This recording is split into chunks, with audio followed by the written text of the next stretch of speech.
अस्सलाम वालेकुम dear students of 8th class. उम्मीद आप सब लोग खैरियत से होंगे बेटा। और हमारा जो टॉपिक चल रहा था लास्ट लेक्चर में, लेक्चर नंबर 8 में, हमने यानी कि इसको इंसर्ट फंक्शन को अपना पावर तक डिस्कस कर लिया था। आज हमारा जो हो इसका नेक्स्ट जो हमारी हेडिंग है वो है स्क्वायर रूट। क्या आपने स्क्वायर रूट फाइंड आउट करना हो। स्क्वायर रूट जब आपने ये फंक्शन इस्तेमाल करना है तो ये क्या यानी कि आपको करके देगा, क्या इसका फंक्शन है, क्या कैलकुलेशन परफॉर्म करके देगा, किस मकसद के लिए इस्तेमाल होता है, कहाँ पे हम लोग इसको इस्तेमाल करते हैं, तो वो सारा हम आज देखते हैं। तो स्टार्ट करते हैं अपन। हमें ये लेक्चर नंबर 9 है हमारा स्क्वायर रूट। ये जो SQRT बेसिकली लिखा हुआ है इसका मतलब है स्क्वायर रूट। वो जो आपने उर्दू में सुना भी होगा कि जज़र लेना, ठीक है।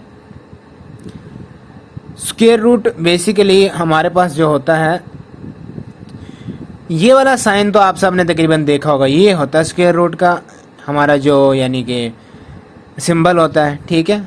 हम इसको अब हमारे कोर्स में क्या इसका मकसद है डिस्कस करने का, वो हम देखते हैं। Square root function calculates the square root. Square root function क्या करता है, कैलकुलेट करेगा स्क्वायर रूट को ऑफ अ गिवन नंबर, दिए हुए नंबर का। इट्स जनरल फॉर्म इज, अब इसकी जो जनरल फॉर्म है मतलब कि ये इंसर्ट किस तरह करना है, आपने सेल के अंदर लिखना किस तरह है, वो वही तरीकाकार। इक्वल का साइन लगाना है, देन आपने फंक्शन फॉर्मेट बताना कि भाई कौन सा फंक्शन आप इस्तेमाल कर रहे हो यहाँ पे, square root.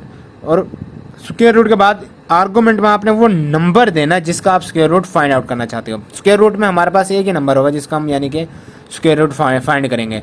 Number is the number, ये जो नंबर है ये वाला नंबर, ये क्या होगा, ये वो नंबर होगा for which the square root is needed, जिसके लिए हमें स्क्वायर रूट की जरूरत होगी, ठीक है। अब इसकी मिसाल वो दे रहा है, example for example the function, ये फंक्शन आपने लगाया is equal to square root. Argument के अंदर आपने वो नंबर लिखा जिसका आप लोग स्क्वायर रूट लेना चाहते थे। बेटा देखो, अब वो स्टार्ट से सिर्फ नंबर बोल रहा है, ना कि नंबर्स। सिर्फ एक नंबर का आप लोग स्क्वायर रूट फाइंड करोगे। आपने 256 लिखा और कहा कि find the square root value. इसकी स्क्वायर रूट वैल्यू मतलब कि इसका आप जजर लें, स्क्वायर रूट लें। स्क्वायर रूट लेने के बाद क्या इसका आंसर आता है, हमें वो वैल्यू फाइंड आउट करके दें इस नंबर की, ठीक है। तो अब इसका भी मैं आपको यानी कि वो फार्मूला लगाने का हिंट दे देता हूँ कि आपने इसको फार्मूला में किस तरह एडजस्ट करना है। आइए देखें, ये हमारे पास आगे स्क्वायर रूट से रिलेटेड मटेरियल हमारे पास यहाँ मौजूद है। देखें, ये स्क्वायर रूट, ठीक है, नंबर। अब नंबर हमारे पास है 25, जिस तरह वहाँ उसने 256 दिया हुआ था। और उसका स्क्वायर, अब जब इसका हम स्क्वायर रूट लेंगे मतलब इसके ऊपर फार्मूला लगाए। अब पहले तो आपने देखना ये 25 किस सेल के अंदर लिखा हुआ है, B5 में। आपने अपना यानी कि वो इंसर्ट करना फंक्शन स्क्वायर रूट का, is equal to square root. Argument के अंदर आपने क्या लिखना है, B5, वो सेल रेफरेंस देना जो जिसमें वो नंबर लिखा हुआ है, और उस नंबर का आपने स्क्वायर रूट फाइंड आउट करना है। अच्छा, अब क्या होगा, जब आप ये फार्मूला, ये जो फंक्शन बनाने के बाद एंटर की प्रेस करोगे तो ऑटोमेटिकली जिस सेल में आपने इस फंक्शन को लिखा होगा उसमें गिवन नंबर का रिक्वायर्ड स्क्वायर रूट आंसर आपको मिल जाएगा, ठीक है। कि बेसिकली होता क्या है, अब ये जो 25 है, 25 का मतलब ये है कि 5 आपका, 5 की पावर आपने 2 ली, ठीक है।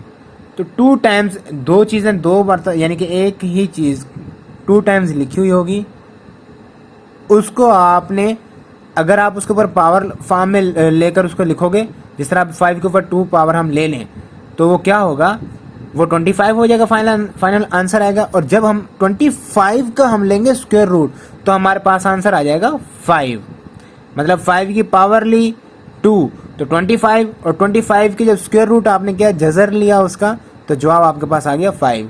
तो बेसिकली हमारा ये मैथमेटिकल जो आपको अंडरस्टैंडिंग होनी चाहिए, आपने मैथ के अंदर ये सारे फार्मूलाज पढ़े होंगे। हमारा काम है यहाँ पे कि आपने वो फंक्शन किस तरह बनाना है, क्या कहाँ पे ऐड करना है, क्या उसका काम है, ये सारा यानी कि आपके सामने इस तरह। तो आज भी आपने यानी कि होमवर्क के अंदर ये टेबल लाजमी लिखना है, ये वाला, ऐसे ही स्क्वायर रूट के होमवर्क में। और बाकी हम अगेन इधर डेफिनेशन पे आते हैं। ठीक है, डेफिनेशन में आपने क्या लिखना है, यहाँ से स्टार्ट करना है डेफिनेशन में और यहाँ तक लिखना है। एग्जाम्पल आपने वो देनी जो मैंने आपको टेबल वाली बताई है, ये वाली एग्जाम्पल नहीं देनी। आपने इधर तक लिखना है नीड तक, उसके बाद आपने वो डायग्राम ये वाली ड्रॉ करनी है। ठीक है, देन आपके पास है मैक्सिमम का फंक्शन क्या है, मैक्सिमम क्या करेगा। चलें ठीक है, ये हम नेक्स्ट लेक्चर में देखेंगे। आज आपके लिए सिर्फ स्क्वायर रूट। बेटा देखें, वर्क आपका बहुत यानी कि लिमिटेड कराया जा रहा है, कोई एक्स्ट्रा बर्डन नहीं है आपके ऊपर, और ये शॉर्ट चीज़ें हम यानी कि जितना हमसे हो सक रहा है आपको कम से कम वर्क दे रहे हैं, इसको काइंडली साथ साथ करें, ये रिक्वेस्ट है आपसे। करोगे तो आपके लिए फ़ायदा है, नहीं करोगे तो बेटा नुकसान भी आपका ही है। ये चीज़ें समझनी लाजमी है, ज़रूरी नहीं कि आप लोग पेपर के पॉइंट ऑफ व्यू से नहीं याद करो, ये आपको इन फ्यूचर फर्दर क्लासेस में और फील्ड वर्क में काम आने वाला ये सारा वर्क है ये। तो काइंडली इसको आप अच्छे से तैयार करें। बाकी इंशाल्लाह हम लोग नेक्स्ट लेक्चर में कवर करेंगे। तब तक के लिए अल्लाह हाफिज़।